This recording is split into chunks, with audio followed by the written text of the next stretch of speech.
अथ षष्ठोऽध्यायः।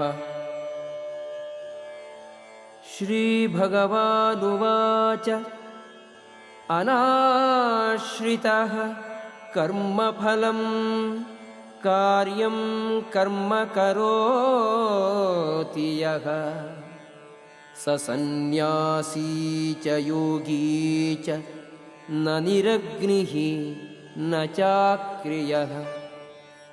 The Supreme Personality of Godhead said, "One who is unattached to the fruits of his work and who works as he is obligated is in the renounced order of life, and he is the true mystic, not he who lights no fire and performs no duty."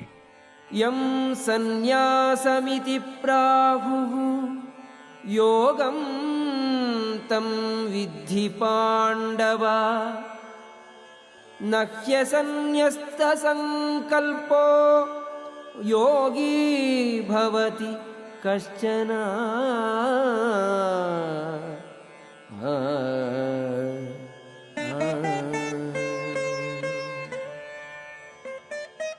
What is called renunciation, you should know to be the same as yoga, or linking oneself with the Supreme, O son of Pandu, for one can never become a yogi unless he renounces the desire for sense gratification.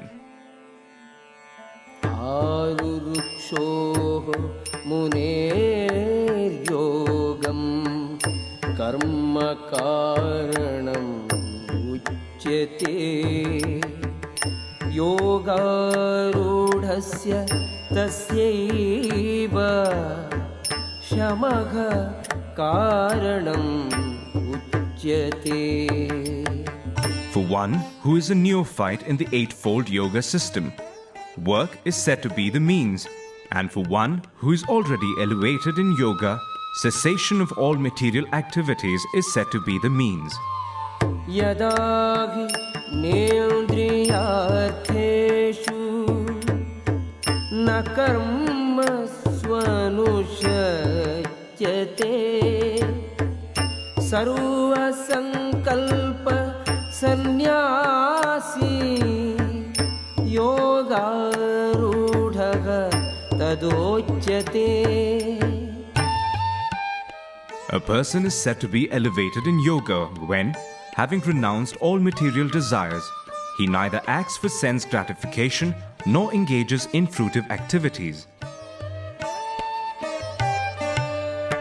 उद्धरेत् आत्मनात्मानं नात्मानम् अवसादयेत्, आत्मैव हि आत्मनो बन्धुः, आत्मैव विपुरात्मनः। One must deliver himself with the help of his mind and not degrade himself. The mind is the friend of the conditioned soul and his enemy as well. बन्धुरात्मा आत्मनस्तस्य, येनात्मैव आत्मना जितः, अनात्मनस्तु शत्रुत्वे वर्तेतात्मैव शत्रुवत्। For him who has conquered the mind is the best of friends. But for one who has failed to do so, his mind will remain the greatest enemy. जितात्मनः प्रशान्तस्य परमात्मा समाहितः, शीतोष्ण सुखदुःखेषु तथा मानापमानयोः। For one who has conquered the mind, the super soul is already reached, for he has attained tranquility. To such a man, happiness and distress, heat and cold, honor and dishonor are all the same.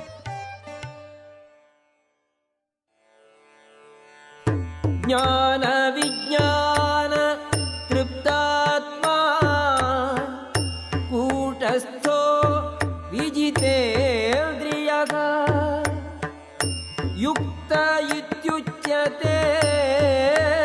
योगी समलोष्टाश्मकाञ्चनः. A person is said to be established in self-realization and is called a yogi or mystic when he is fully satisfied by virtue of acquired knowledge and realization. Such a person is situated in transcendence and is self-controlled. He sees everything, whether it be pebbles, stones or gold, as the same. सुहृन्मित्रार्युदासीन मध्यस्थद्वेष्य बन्धुषु साधुष्वपि च पापेषु समबुद्धिः विशिष्यते. A person is considered still further advanced when he regards honest well-wishers, affectionate benefactors, the neutral, mediators, the envious, friends and enemies, the pious and the sinners, all with an equal mind. Yogi yunjita satatam atmanam rahasi sthitaha ekaki yata chittatma nirashira parigraha. A transcendentalist should always engage his body, mind and self in relationship with the Supreme. He should live alone in a secluded place and should always carefully control his mind. He should be free from desires and feelings of possessiveness. शुचौ देशे प्रतिष्ठाप्य स्थिरमासनमात्मनः नात्युच्छ्रितं नातिनीचं चैलाजिनकुशोत्तरम् तत्रैकाग्रं मनः कृत्वा यतचित्तेन्द्रियक्रियः उपविश्यासने युञ्ज्याद्योगमात्मविशुद्धये.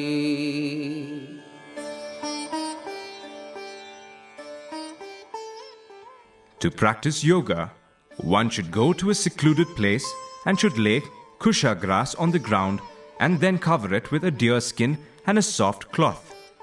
The seat should be neither too high nor too low and should be situated in a sacred place. The yogi should then sit on it very firmly and practice yoga to purify the heart by controlling his mind, senses and activities and fixing the mind on one point. समं कायशिरोग्रीवं धारयन्नचलं स्थिरः सम्प्रेक्ष्य नासिकाग्रं स्वं दिशश्चानवलोकयन् प्रशान्तात्मा विगतभीः ब्रह्मचारिव्रते स्थितः मनः संयम्य मच्चित्तो युक्त आसीत मत्परः.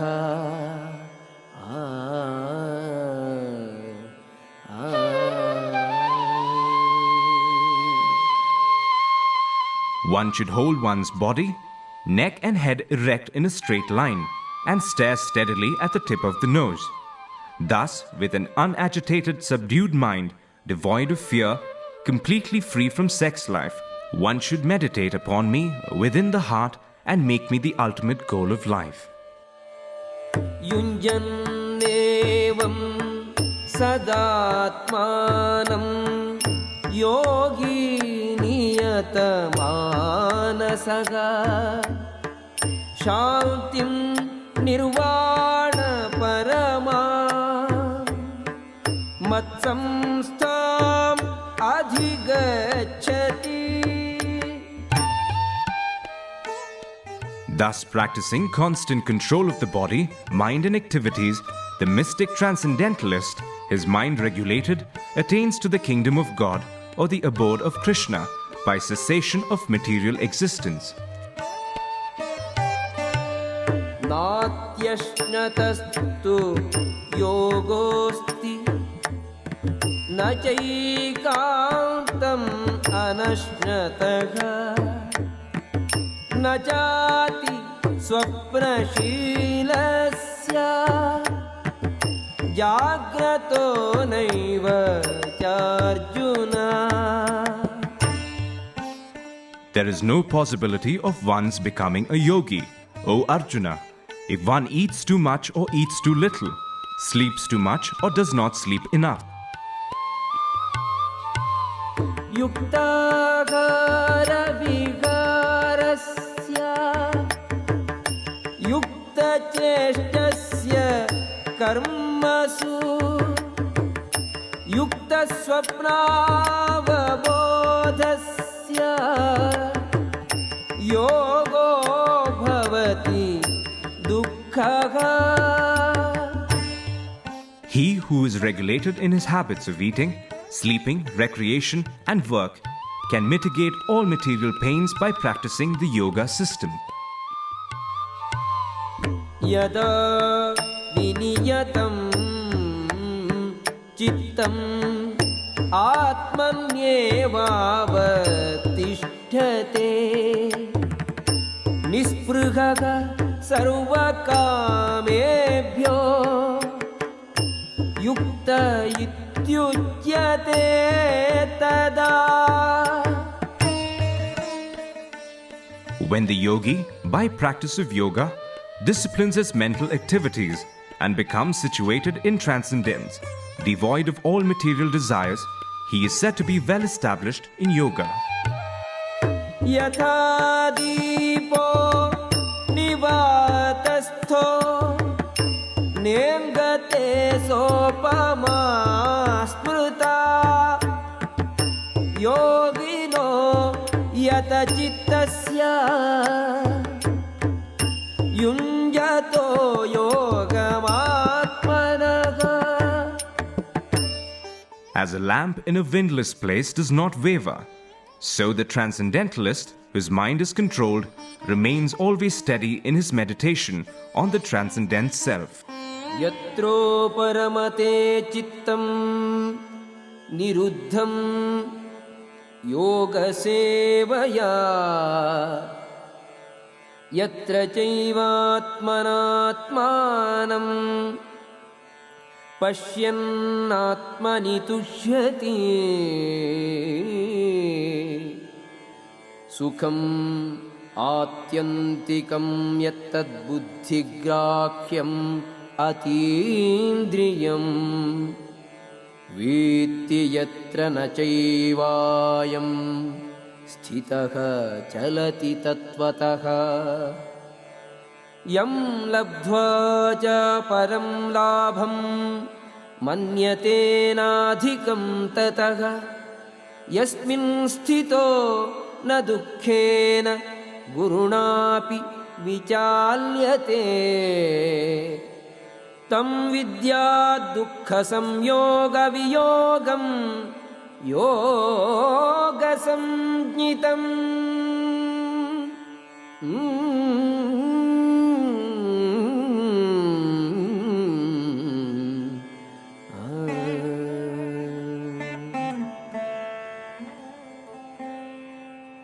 In the stage of perfection called trance or samadhi, one's mind is completely restrained from material mental activities by practice of yoga.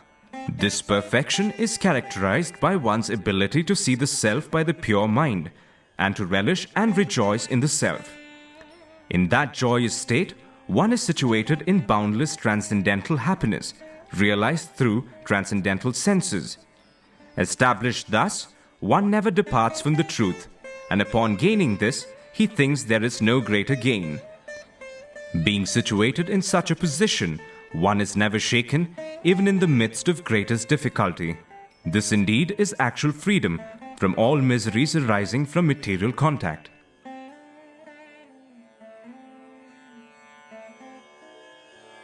स निश्चयेन योक्तव्यो योगो निर्विण्णचेतसा संकल्पप्रभवान् कामान् त्यक्त्वा सर्वान् शेषतः मनसैवेन्द्रियग्रामं विनियम्य समन्ततः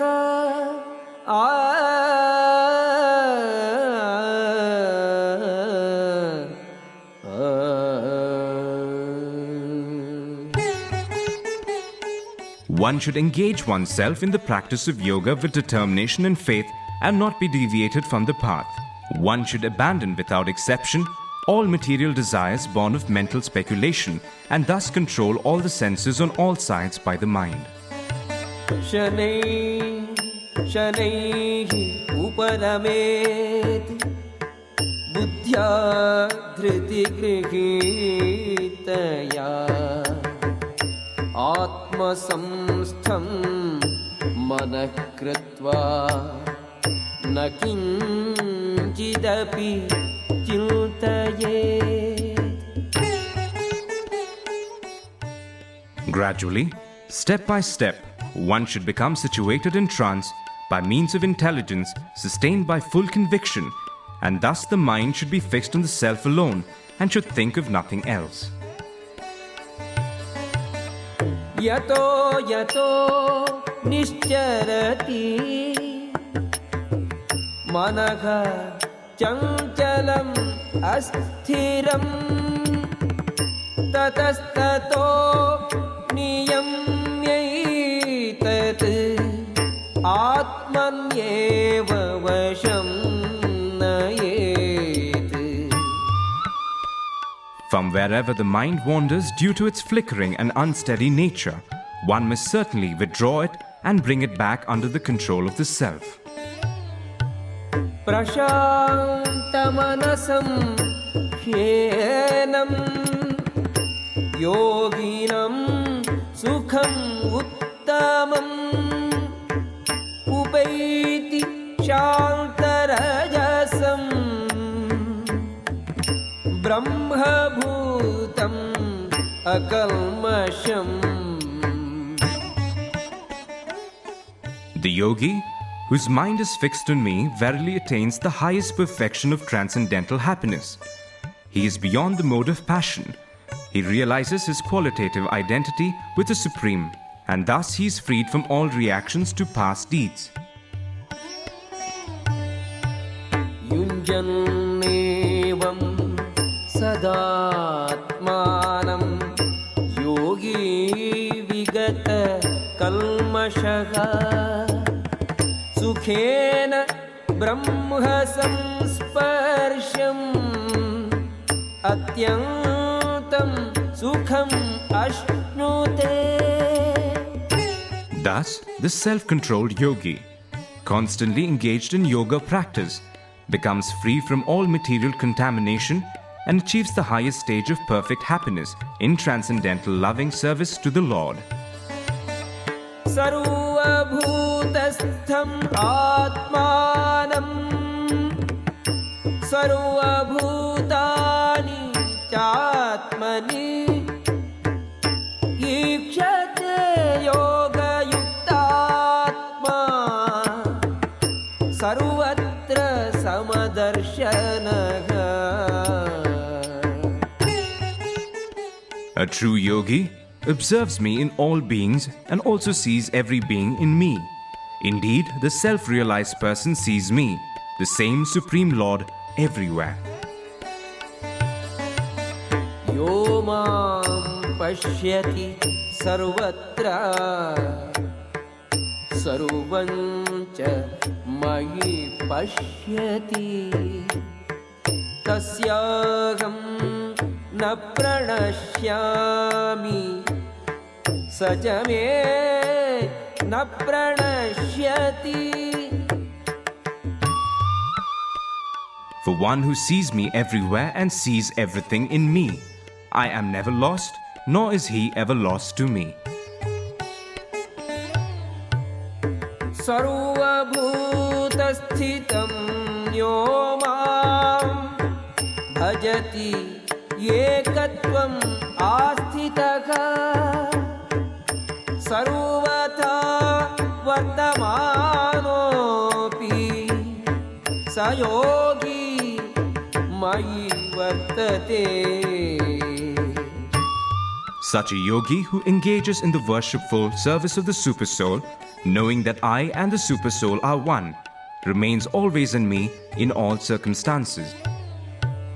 आत्मौपम्येन सर्वत्र समं पश्यति योऽर्जुन सुखं वा यदि वा दुःखं स योगी परमो मतः. He is a perfect yogi who, by comparison to his own self, sees the true equality of all beings in both their happiness and their distress. O Arjuna. अर्जुनो उवाच योऽयं योगस्त्वया प्रोक्तः साम्येन मधुसूदन एतस्याहं न पश्यामि चञ्चलत्वात् स्थितिं स्थिराम्. Arjuna said, O Madhusudana, the system of yoga which you have summarized appears impractical and unendurable to me, for the mind is restless and unsteady.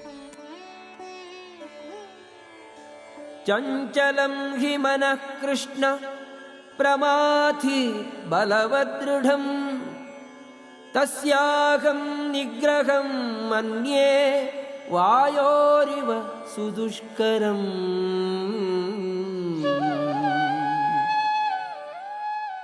For the mind is restless, turbulent, obstinate and very strong, O Krishna, and to subdue it, I think, is more difficult than controlling the wind. Shri Bhagavanuvacha Asamshayam Mahabaho Mano Durnigraham Chalam Abhyasena tu Kaunteya Vairagyena cha Grihyate.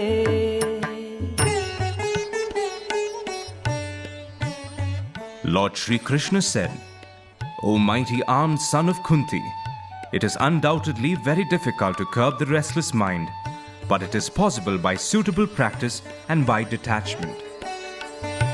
Asamyatatmana yogo dushprapa iti me matihi vashyatmana tu yatata shakyo vaptam upayataha. For one whose mind is unbridled, self-realization is difficult work. But he whose mind is controlled and who strives by appropriate means is assured of success. That is my opinion. Arjuna uvacha ayatihi shraddhayopeto yogacharitamanasah aprapya yoga samsiddhim Kam gatim Krishna gacchati. Arjuna said, O Krishna, what is the destination of the unsuccessful transcendentalist, who in the beginning takes to the process of self-realization with faith, but who later desists due to worldly mindedness, and thus does not attain perfection in mysticism? Kachinno bhaya vibhrashtaha chinnabhramiva nashyati apratishto mahabaho Vimudho Brahmana Pathi. O mighty armed Krishna, does not such a man who is bewildered from the path of transcendence fall away from both spiritual and material success and perish like a riven cloud with no position in any sphere? ये तन्मे संशयं कृष्ण छेत्तुम् अर्हस्य शेषतः त्वदन्यः संशयस्यास्य चेत्ता न ह्युपपद्यते. This is my doubt, O Krishna, and I ask you to dispel it completely. But for you, no one is to be found who can destroy this doubt. Shri Bhagavanuvāca Parthanaiveha Namutra Vinashaha Tasya Vidyate Nahi Kalyana Krit Kaschit Durgatim Tata Gacchati. The Supreme Personality of Godhead said, Son of Pritha, a transcendentalist engaged in auspicious activities does not meet with destruction either in this world or in the spiritual world. One who does good, my friend, is never overcome by evil. Prapya punya kritan lokan ushitva shashvati samaga shuchinam shrimatam gehe yoga bhrashto bhijayate. The unsuccessful yogi, after many years of enjoyment on the planets of the pious living entities, is born into a family of righteous people or into a family of rich aristocracy. Athava yoginameva kule bhavati dhimata etadhi durlabhataram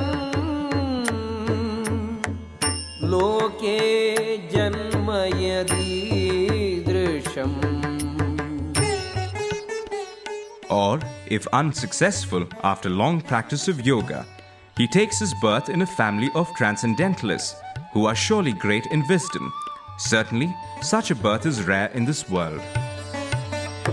Tatra tam buddhi samyogam labhati pauvadehikam yatate cha tato bhuyaha samsiddhau kurunandana. On taking such a birth, he revives the divine consciousness of his previous life, and he again tries to make further progress in order to achieve complete success, O son of Kuru.